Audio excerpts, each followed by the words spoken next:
You're almost there, but not quite yet. It's the Shade of Eranikus, probably the toughest boss in the entire Sunken Temple. But don't worry, I'm going to help you through it. My name's Coyote, and let's get to it. Stupid Coyote. So far, Eranikus has been one of the toughest bosses in Season of Discovery history, and there's been a lot of changes, nerfs, and different things coming to him.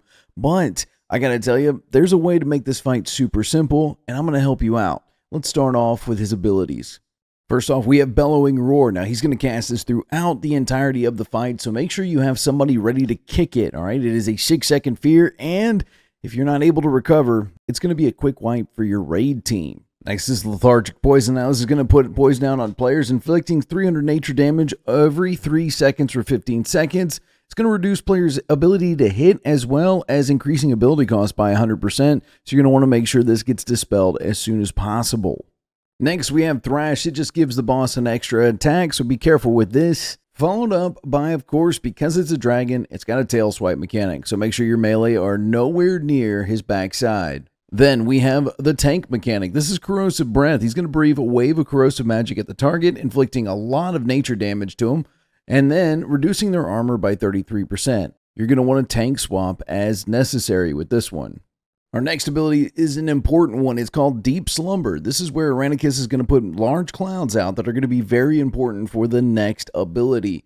Make sure your range are all stacked tight together, and you're going to want to move in a close pattern, but we'll get more into that in positioning.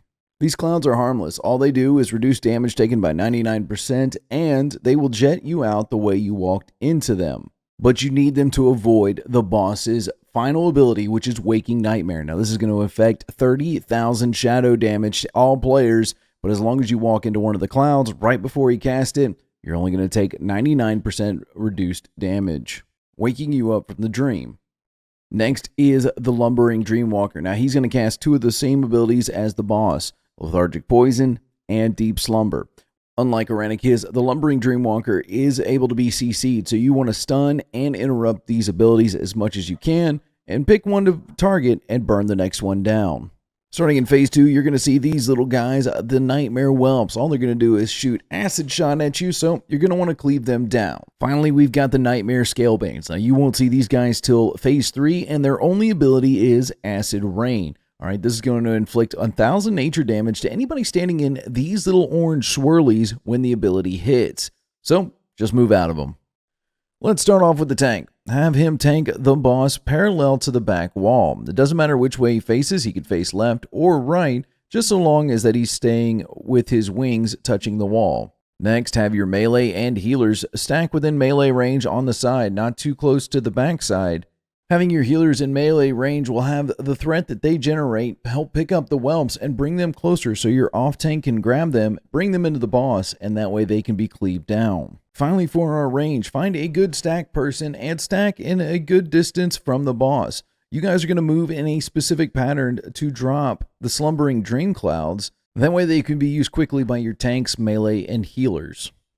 For range, you're going to want to move from square to square, going all the way to the left, going forward, and then moving back right. Now, don't worry, by the time you get back to the first cloud, it should have already disappeared, or you're already in Phase 3, in which case, you're going to be ready for some whole new positioning. In Phase 3, you're going to have everybody loosely spread close to the Deep Slumber Clouds, because the boss will still cast Waking Nightmare. This will help mitigate the damage from Acid Rain. If you have melee, you could have them split to the other side of the boss.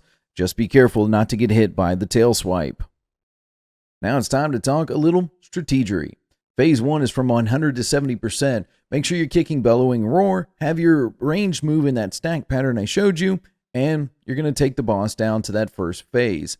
This is going to be a little bit of a mid-phase transition where he's going to summon the Lumbering Sleepwalkers. Remember, keep them CC'd, interrupted, burn one, then the next.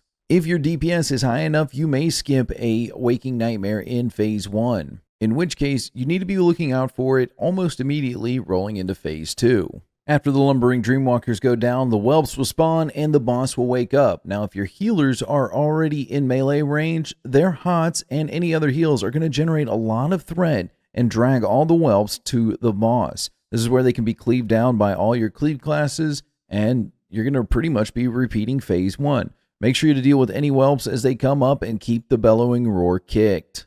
At 40%, the boss starts phase 3. He's going to go to a deep slumber again, summon 2 slumbering dreamwalkers, deal with them the same way you did the first half, and get ready for the rest of this phase.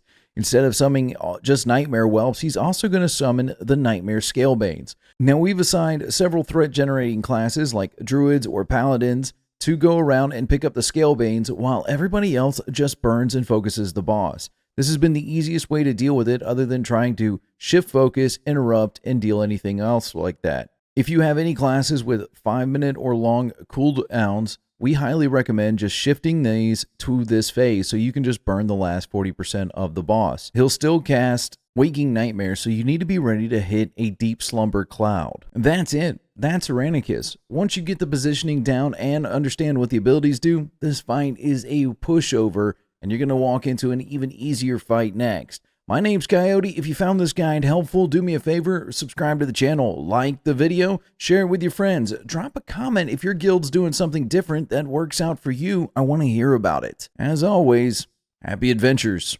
Stupid coyote.